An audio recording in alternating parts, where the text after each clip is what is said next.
Good morning friends. तो ये आपकी बीएससी सेकेंड ईयर फिजिक्स की क्लास है और इसमें मैं आपको पढ़ाने वाला हूँ। जैसे पढ़ाने से पहले मैं आपको बता देता हूँ कि आपके कितने चैप्टर हैं, कितने क्या है, क्योंकि कोरोना की वजह से आपकी क्लासें डिस्टर्ब हो गई है और आपका नया सेशन जो मतलब कि नवंबर से स्टार्ट होगा और एग्ज़ाम आपकी मार्च में ही लगेगी। तो यूजीसी के गाइडलाइन के अनुसार आपका कोर्स भी आधा कर दिया गया है। तो उसके अनुसार उसके अकॉर्डिंग हम देखते हैं क्या। तो पहले तो हम देखते हैं कि आपके कितने पेपर चलते हैं। तो आपका फर्स्ट पेपर है स्टैटिकल फिजिक्स और दूसरा है इलेक्ट्रॉनिक्स और तीसरा कौन सा वाला है, तीसरा topic theory of relativity and mathematical physics. मैं लिख देता हूँ इनके नाम एक बार। Statistical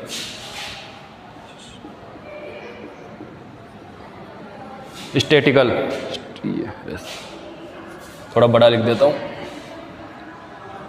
STAS statistical physics and thermal, statistical and thermal THER thermal physics.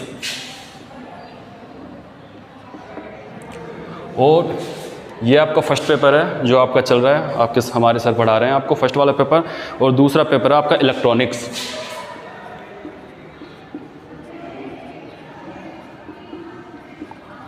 और जो थर्ड पेपर है आपका theory of relativity.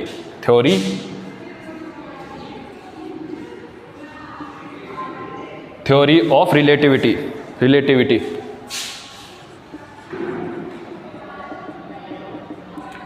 Theory of relativity and mathematical physics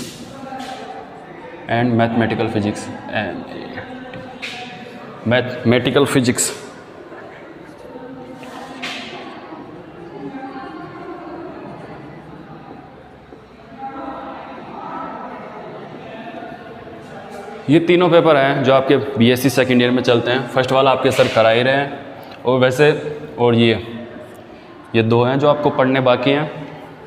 तो वैसे सिलेबस की अकॉर्डिंग देखा जाए तो ये वाला पेपर बहुत ही छोटा है आपके सिलेबस के अकॉर्डिंग।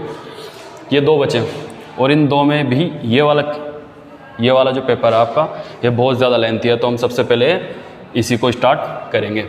और इसमें क्या है कि अब फिजिक्स वाले हैं तो उनको थ्योरी तो पसंद है नहीं, तो इसमें जहाँ तक है मैथमेटिकल फिजिक्स एंड इसमें ज़्यादातर थ्योरी नहीं है, ओनली डेरिवेशन वगैरह यही हैं। तो आपको पढ़कर अच्छा लगेगा ये वाला पेपर। तो हम यहीं से स्टार्ट करते हैं, theory of relativity and mathematical physics. तो आप पेपर का नाम लिख लिए और इसमें हम सेकेंड यूनिट स्टार्ट करते हैं। यूनिट नंबर सेकेंड स्टार्ट करेंगे जो क्या है थ्योरी ऑफ रिलेटिविटी। तो आप एक बार हेडिंग लगा लीजिए, unit second theory of relativity. ये हो गया। अब मैं यहाँ मिटा देता हूँ, आप लोगों को ये तो पता ही हो गया।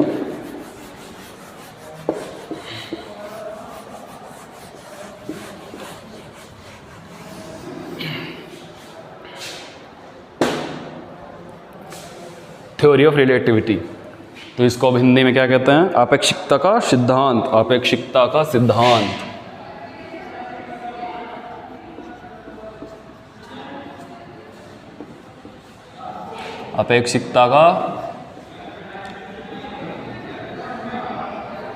सिद्धांत। ये लो, ये आपका टॉपिक आपेक्षिकता का सिद्धांत। अब इसके बारे में हम इसे स्टार्ट करें उससे पहले कुछ जान लेते हैं, जैसे निर्देश तंत्र वगैरह ये क्या होते हैं। अब निर्देश तंत्र फ्रेम,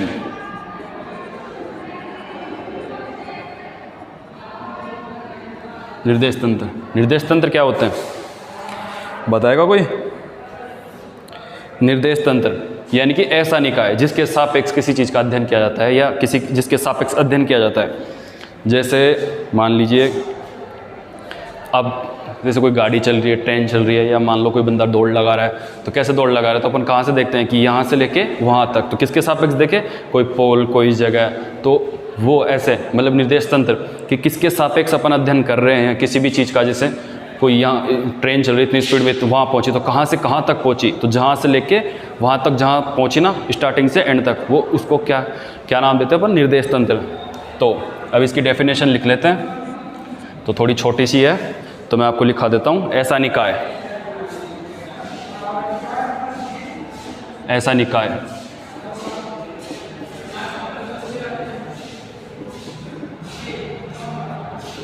ऐसा निकाय जिसके सापेक्ष अध्ययन किया जाता है, जिसके सापेक्ष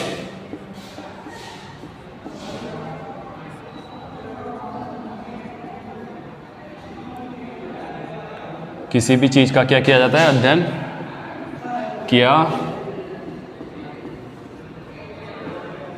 जाता है। अब इतना पता चल गया होगा। तो निर्देश तंत्र क्या होते हैं? ऐसे निकाय जिसके सापेक्ष किसी चीज़ का अध्ययन किया जाता है, जिसके सापेक्ष अध्ययन किया जाता है किसी भी चीज़ का। एग्जाम्पल मैंने बता ही दिया, जैसे किसी ट्रेन कोई दौड़ लगा रहा है तो जहाँ से स्टार्ट करके जहाँ तक जाता है कि यहाँ से यहाँ तक गया वो, उसके सापेक्ष निर्देश तंत्र। तो अब निर्देश तंत्र आ गए, तो ये कितने प्रकार के होते हैं? ये 2 प्रकार के होते हैं। कितने प्रकार के होते हैं? 2 प्रकार के होते हैं। पहला जड़त्वीय निर्देश तंत्र और दूसरा अजड़त्वीय निर्देश तंत्र। ठीक है, अब ये दोनों होते क्या हैं देखते हैं, इनकी भी परिभाषा लेते हैं। तो जड़त्वीय निर्देश तंत्र, जड़त्वीय निर्देश तंत्र, अब इसकी परिभाषा तो इसके नाम में ही छुपी हुई है, जड़त्वीय। ऐसे निर्देश तंत्र जो लॉ ऑफ इनर्शिया का पालन करते हैं, जो जड़त्व नियम के पालन करते हैं। तो आपको याद आ गया होगा नाम सुनते ही कि law of inertia, Newton first law. क्या था जड़त्व का नियम? कि कोई पार्टिकल रेस्ट में है या फिर एक गति से, एक सामान्य चाल से गति कर रहा है, तो वो तब तक रेस्ट में रहेगा या फिर तब तक एक समान चाल से गति करता रहेगा जब तक उस पर कोई एक्सटर्नल फील्ड यानी कि बाह्य बल आरोपित नहीं कर दे। तो ये क्या हो गया? जो जड़त्वीय नियमों का पालन करते हैं, जो लॉ ऑफ मोशन, जो लॉ ऑफ, ऐसे निर्देश तंत्र जो जड़त्वीय नियम का पालन करता है, नियम का पालन करता है। अब देखते हैं आगे। ऐसे निर्देश तंत्र जो लॉ ऑफ इनर्शिया होल्ड, यानी कि लॉ ऑफ इनर्शिया का पालन करते हैं, और इसका अपोजिट हो जाएगा जो जड़त्वीय निर्देश तंत्रों का पालन नहीं करते हैं। जो जड़त्वीय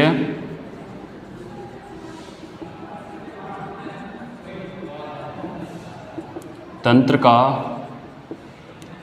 पालन नहीं करते हैं। अब इसमें क्या होता है? जड़त्वीय निर्देश तंत्र का पालन करते हैं, यानी कि Newton first law. Newton first law क्या कहता है? न्यूटन फर्स्ट लॉ क्या कहता है? कि कोई भी वस्तु यदि रेस्ट में है तो जब तक रेस्ट में रहेगी जब तक उस पर बाह्य बल F आरोपित नहीं कर देते। और अगर कोई वेलोसिटी, कोई भी पार्टिकल एक समान चाल से चल रहा है तो वो जब तक एक समान रहेगा जब तक भी उस पर क्या F इक्वल टू, यानी कि F आरोपित नहीं कर देते, बाह्य बल आरोपित नहीं कर देते। तो F इक्वल टू 0 कब हो जाएगा? जब कोई कण मोस्ट रेस्ट में है तो वो रेस्ट में ही कब रहेगा? जब F इक्वल टू 0, जब उस पर कोई बाह्य बल आरोपित नहीं करेंगे। तो F इक्वल टू, F यहाँ क्या होगा? 0। तो अगर F 0 हो गया तो इसका त्वरण कितना होगा?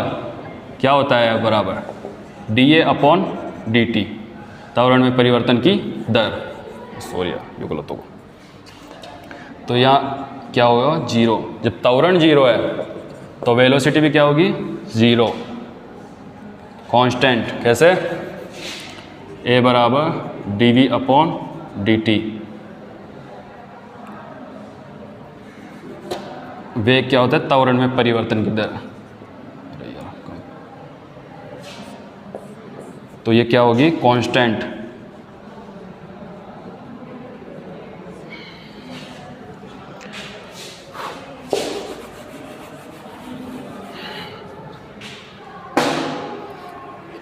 एफ बराबर 0, एफ इक्वल टू 0 और वी इक्वल टू कॉन्स्टेंट। लेकिन इसमें एफ बराबर 0 होता है, एफ बराबर तो 0 होता है, लेकिन ए नॉट इक्वल टू 0 और ए नॉट इक्वल टू 0 है, तो वी भी क्या होगा, कांस्टेंट नहीं होगा। अब आप सोच रहे हो सर कि ये भी जड़त्वीय है और ये जड़त्वीय है, इसमें एफ 0 है, इसमें भी एफ 0 है, तो इसमें ए 0 है लेकिन इसमें ए 0 नहीं है। तो अब ये देखना होगा कि जैसे अपन क्या करते हैं, कभी झूले में बैठे हो, मेले वगैरह में गए हुए होंगे, तो जैसे गोल गोल झूला आता है, तो जैसे हम उसमें बैठते हैं तो जैसे घूमते हैं ना, तो अपने ऊपर एक भारी बल लगता है। जैसे हम लोग उस झूले से बाहर की ओर निकलते हैं, घूमते रहते हैं, जैसे ही उस पर बल नहीं लगा रहे, वो घूम रहा है, यूँ घूम रहा है और अपने ऊपर भी बल लग रहा है, कोई बल नहीं लगा रहा लेकिन अपने ऊपर भी बल लग रहा है। किसकी वजह से लगता है, वो ऐसे सर्कल में घूमते हैं ना, तो सर्कल में दो बल काम करते हैं, अब केंद्रीय और अभिकेंद्रीय। तो इन बलों के कारण क्या होता है, ए जनरेट हो जाता है, त्वरण होता है। तो इसलिए ए नॉट इक्वल टू 0 और ए नॉट इक्वल टू 0 है तो v not equal to constant. ये तो फिर पता ही होगा आप लोगों को। चलो आगे चलते हैं।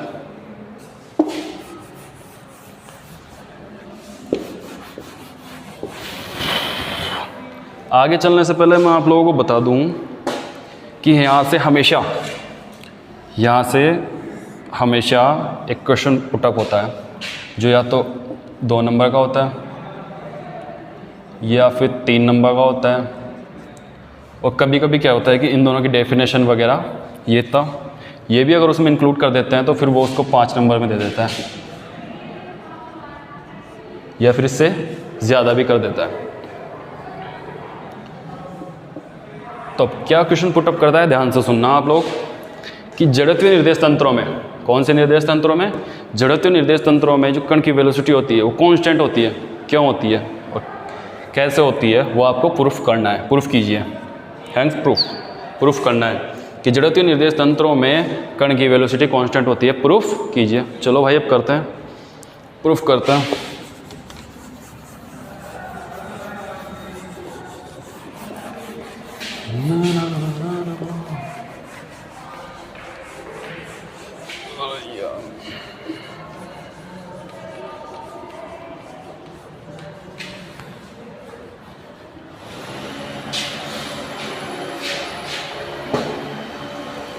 न्यूटन के सेकंड लॉ से। न्यूटन का सेकंड लॉ क्या है, न्यूटन का सेकंड लॉ है F equal to dP equal to dt। Momentum में चेंज किसके रेस्पेक्ट में, t के रेस्पेक्ट में। तो ये कौन सा लॉ है, लॉ ऑफ न्यूटन का सेकंड लॉ है। तो अब इसमें देखते हैं अपन, P बराबर क्या होता है, momentum m equal to v।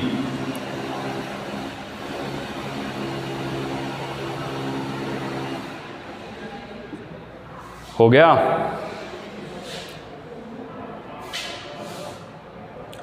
ये अभी मान नहीं रखते हैं, अभी इसको ऐसे कैसे रखते हैं। अब उसने पहले ही कहा है, क्वेश्चन में पुट किया है उसने कि जड़त्वीय निर्देश तंत्रों में कण की वेलोसिटी कांस्टेंट क्यों होती है। तो पहले ही कह दिया उसने, निर्देश तंत्र कौन सा है, जड़त्वीय है। और आप लोगों को पता है अगर निर्देश तंत्र जड़त्वीय है तो F इक्वल टू क्या होगा, 0।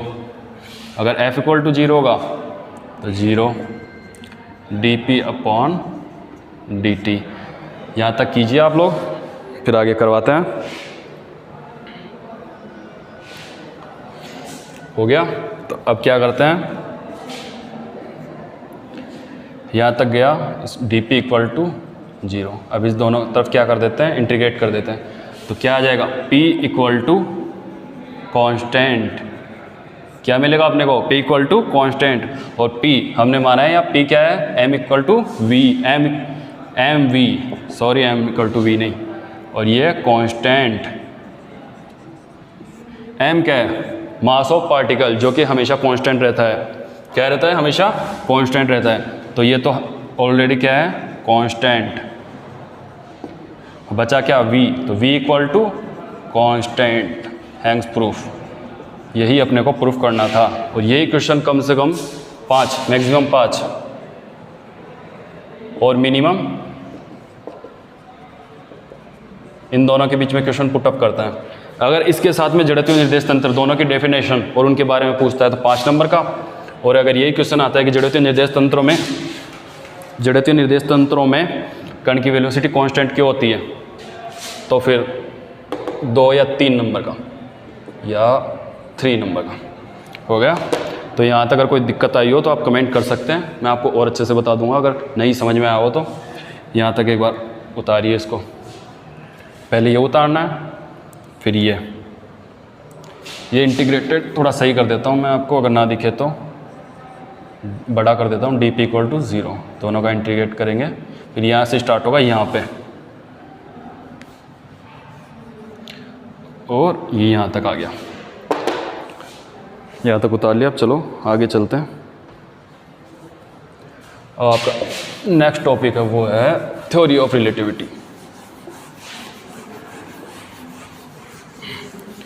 जो हमने टॉपिक डाला था अब उसके बारे में बात करते हैं।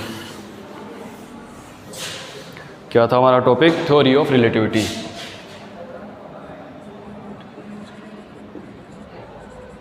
थ्योरी ऑफ रिलेटिविटी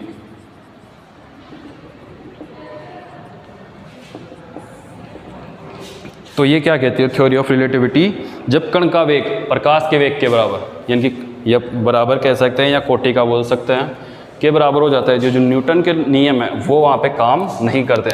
तो उसके लिए फिर आइंस्टाइन ने क्या किया कि न्यूटन्स के लॉ को मॉडिफाई किया, और मॉडिफाई करके जो नई फिजिक्स दी उसका नाम क्या है? Theory of relativity. तो इसे एक बार हम लिख लेते हैं। तो लिखिए आप एक बार, जब कण का वेग प्रकाश के वेग की कोटि का हो जाता है। चलो मैं ही लिख देता हूँ। जब कण का वेग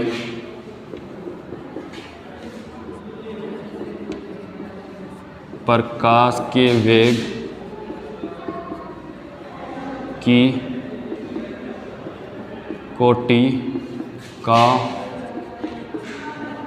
हो जाता, जब कोटि का हो जाता है तो न्यूटन लॉ आपको सही रिजल्ट नहीं देते हैं। तो न्यूटन्स लॉ, न्यूटन के नियम, तो न्यूटन के नियम, कौन से नियम? न्यूटन के नियम आपको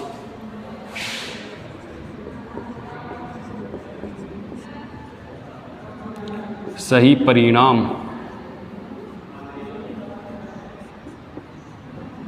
नहीं देते हैं, सही परिणाम नहीं देते हैं। इसके लिए आइंस्टाइन ने क्या किया? आइंस्टाइन ने क्या किया कि इन जो ये न्यूटन नियम आपको सही रिजल्ट नहीं देते हैं, इसमें उसने क्या किया? कुछ मॉडिफिकेशन किया, और मॉडिफिकेशन करने के बाद में जो नई फिजिक्स आई उसको बोलते हैं थ्योरी ऑफ रिलेटिविटी। क्या बोलते हैं उसको? Theory of relativity. और थ्योरी ऑफ रिलेटिविटी ये भी 2 प्रकार की होती है।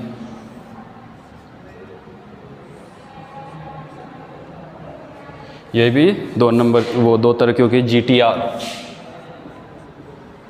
और एक होती है STR। ये तो होती है जनरल थ्योरी ऑफ रिलेटिविटी, और ये स्पेशल थ्योरी ऑफ रिलेटिविटी। ये आपके कोर्स में नहीं है तो इसके बारे में ज़्यादा बात नहीं करेंगे। आपके कोर्स में ओनली ये है। इसको कहते हैं हिंदी में आपेक्षिकता।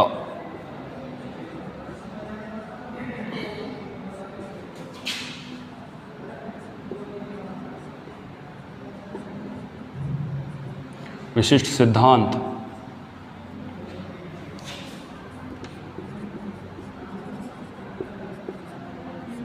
विशिष्ट सिद्धांत, आपेक्षिकता का विशिष्ट सिद्धांत।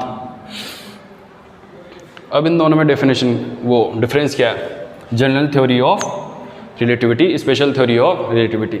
इसने अपनी थ्योरी के लिए कुछ पॉइंट दिए, या कह सकते हैं कि कुछ स्पेशल केस दिए। जनरल थ्योरी ऑफ, अब इसमें था, इसमें कोई केस नहीं, इसमें सारे काम होते हैं। जैसे मैं कहूँ कि मेरी क्लास में पढ़ने के लिए कोई भी बच्चा आ सकता है, तो ये तो क्या होगा? जनरल हो गया। और मैं स्पेशल केस लगा दूँ उनमें कि मेरी क्लास में ओनली फिजिक्स वाले बच्चे ही आएंगे। विशिष्ट, एक विशिष्ट, तो केस क्या हो गया मेरा? फिजिक्स। स्पेशल मतलब फिजिक्स वालों को ही पढ़ाऊँगा मैं, जनरल में तो कोई भी आएगा, किसी को भी पढ़ा दूँगा। तो इन दोनों में डिफरेंस समझ गए? तो एक बार यहाँ तक कीजिए नोट, फिर आगे चलते हैं हम। मिटा देता हूँ मैं यहाँ से।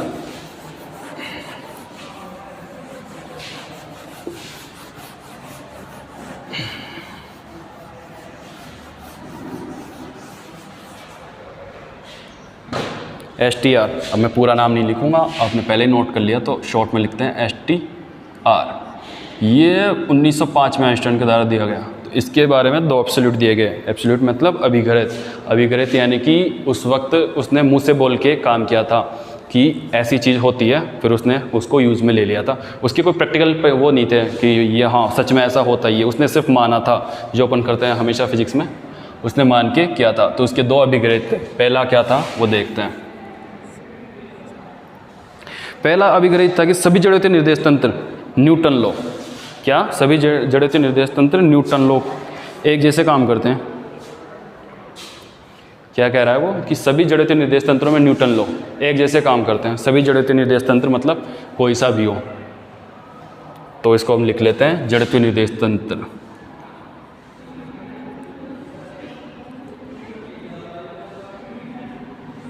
जड़त्वीय सभी लिख लेते हैं थोड़ा सा,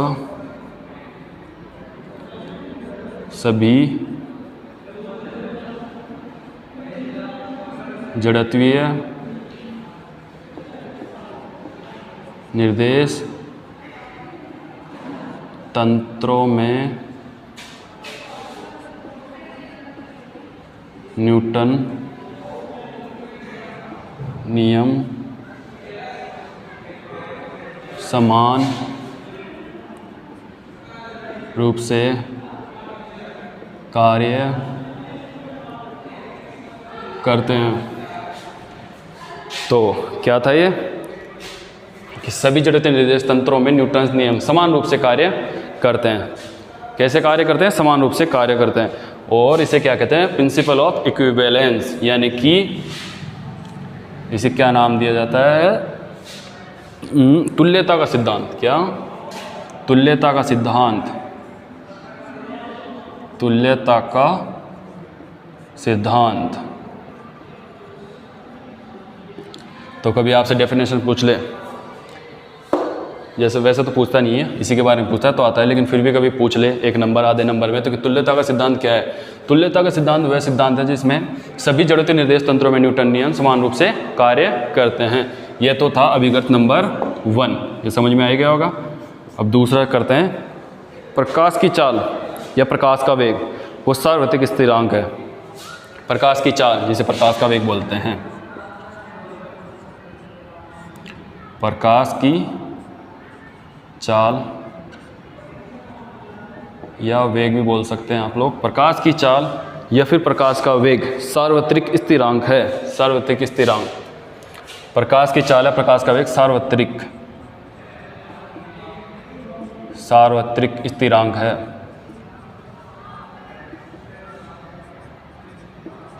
सार्वत्रिक स्थिरांक है यानी कि सभी जगह सेम है। ऐसे नहीं कि मेरे घर पे भाई 10 मिनट में आ रहा है, तुम लोगों के घर पे 1 घंटे में आ रहा है, वो सभी जगह सेम आता है। उसकी कितनी होती है? 3 × 10⁸ मीटर पर सेकेंड। इस चाल से प्रकाश क्या करता है? गति करता है। और ये कैसा होता है? Constant. It does not depend, ये मतलब कि डायरेक्शन पे डिपेंड नहीं करता है। कैसा होता है? कांस्टेंट, ऐसा कि ऐसा ही रहता है। ऐसा नहीं कि अपने देश में कुछ और है और दूसरे देश में कुछ और है। अब चलते हैं अपना समकालीनता का सिद्धांत, जो कि हम अगली क्लास में करेंगे। आपकी क्लास यहीं तक ख़त्म होती है। अगर इन चीज़ों में कोई दिक्कत आई हो तो आप लोग कमेंट करके बता सकते हैं, आपकी दिक्कत सोल्व कर दी जाएगी। Thank you.